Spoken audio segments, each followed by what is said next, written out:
Hallelujah. When I watch Yesu Abɛbuai Wiemɔi niji parable se kanimono ni won channel lolo ye Matthews ani papa. When I wakwe ekome ye icho niji nyuma ke paanyo. Icho niji nyuma enyɔ.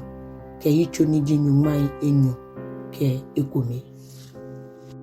Today we are continuing our reading of the parables of Jesus Christ. We are still looking at the book of Matthew. We'll be reading from Matthew chapter 18, chapter 20, and chapter 21. God bless you as you listen. Matthew sani papa, icho nyuma ke paanyo. Ke de kuku niji nyuma, ke ashi nyuma ke idwe. To ni laaje lehi abele. Nye kwa jogba, kuni nye kabume bibi ne ate muku. Ake eje muku. Eja ake mi kenya ake. Amebofo eni onwele kwa miche ni onwele hieda. Shigbomobile ebanoni laaje lehi wala hiremu. Tenye susu ote.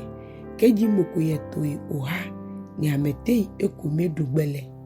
Ani eshin mai nehu ke nehu le yegonjile ano ni ya ta ono ni edugbele ni keji enalele anokwale emi ke onyake emi sho ye nohi fenyuma nehu ke nehu ni edukugbele na kaino onyeche ni yo onwele sumo ake bibi ne atei mukome laaje.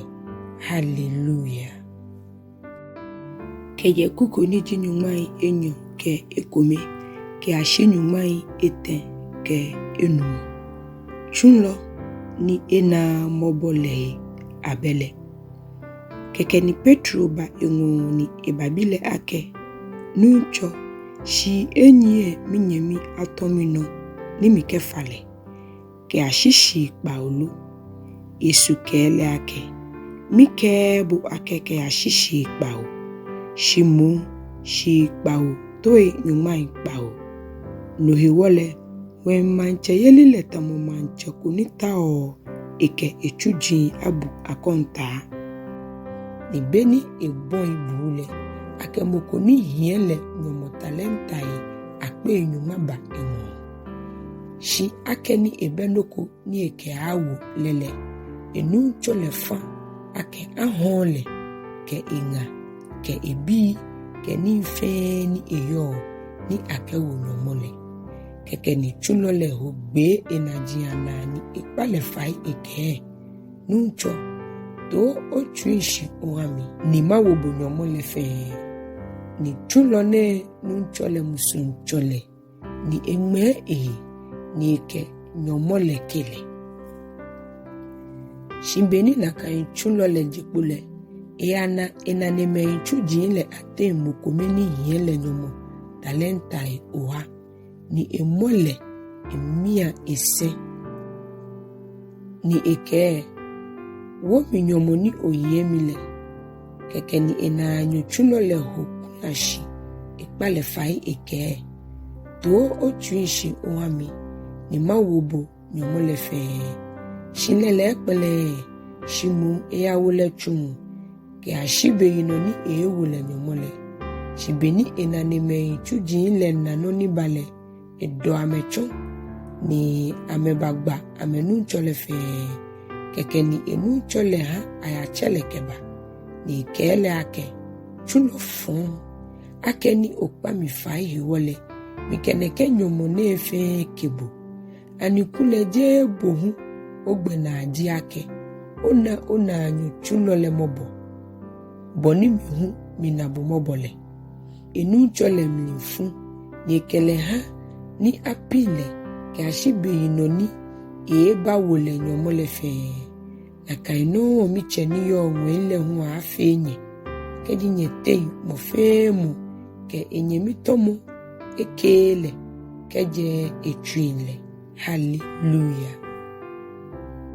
Matthew sani papa icho nyumai enyo ke je klen kukuwe ke ashi kuku ni nyuma ke ipa Waintrom ni Tsulɔ ile Eja ke ngwe manche yeli leta monu shi acheko ni jekpo manke mra ni yabo ni tsulɔi apa ke ya Waintrom ni beni eke nu tsulɔi le eye na denari okomeji na mole ewa megbekete Waintrom lemni ni keba ngle ne humni le ejekpo eko ni aname krokrome da moshi eflo ye jale no ni eke mene mehu ake ni hunye ya Waintrom lemni ni noni sale mahanye ni amete asan keba ngle nyuma ke enyomni ke ngmeji etemni le ejekpo ni afe na kaino ni keba gbeke ngmeji enumomni le ejekpo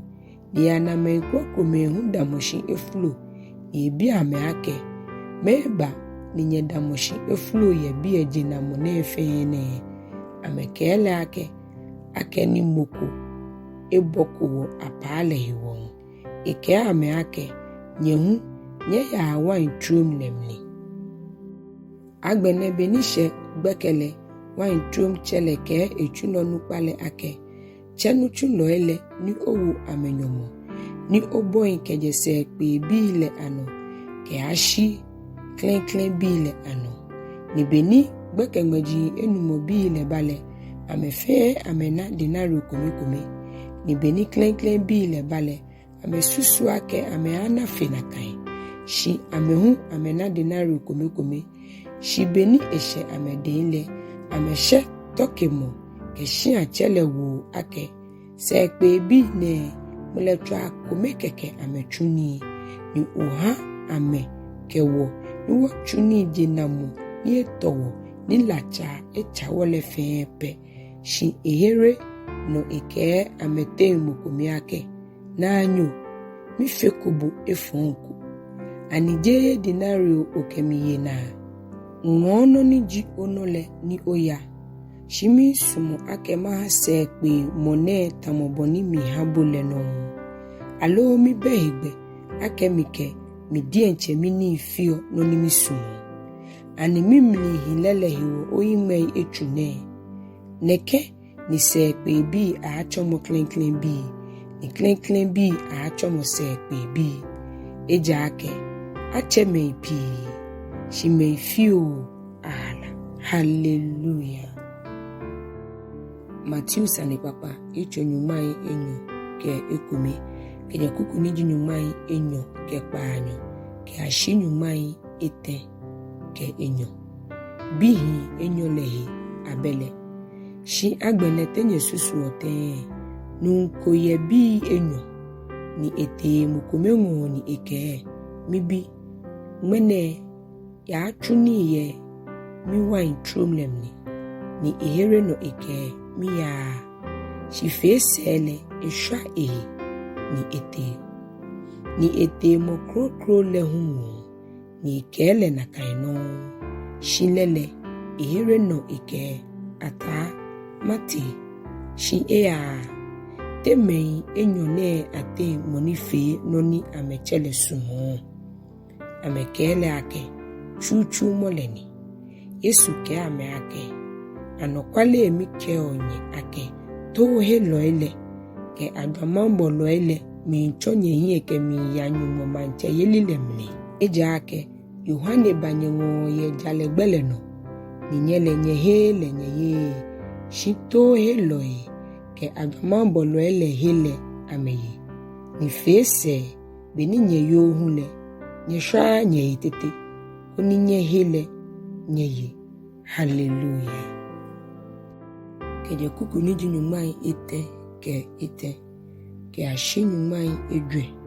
ke ipa Waintrom le apaafoi fon jinle nyeboa abekokro hutoi Yesu ke shi achekuye ni efe Waintrom ni efo afaban ewe ni echawa embu yemni ni emamo yemni ni ekeha hunloi apayeli ni edom ibeni wayi bi pamobi le shele echu jinkete hunloi le amo ake ameangu eyibi le eko amebahale ni hunloi le momo echu jinle ni ameyimokome ni amegbe mukome ni ametria mukome hutei asan echuchu jin krokome ni fa fechuchu bile ni amefe amehuna kaino shife sele echu ebinu kete amengo ike mi bile lele ameye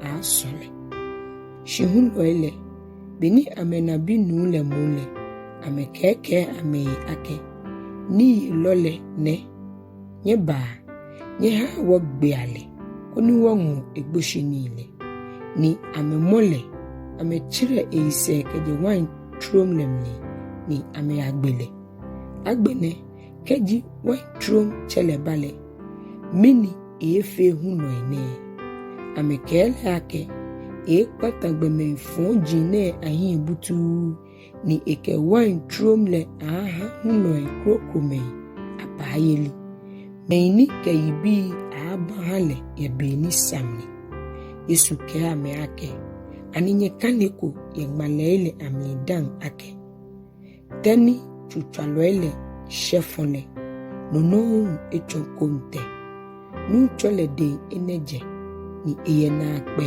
ewo hime an no hewole mi kenye ake aba shonu momanche yelile yenye den ni ake ha jeman koni wo ibi ni mo fe mo ni agbe te na enole emni achire shimoni tele agbe enole egblele munyo ni beni osofonu pa ile ke farasi fo ile nu ebe ile amekose ake ame eyuole nikule ame minta wake ame mole shi ame ashe asafuele agbeye eja ake asafuele buole gbalo hallelujah.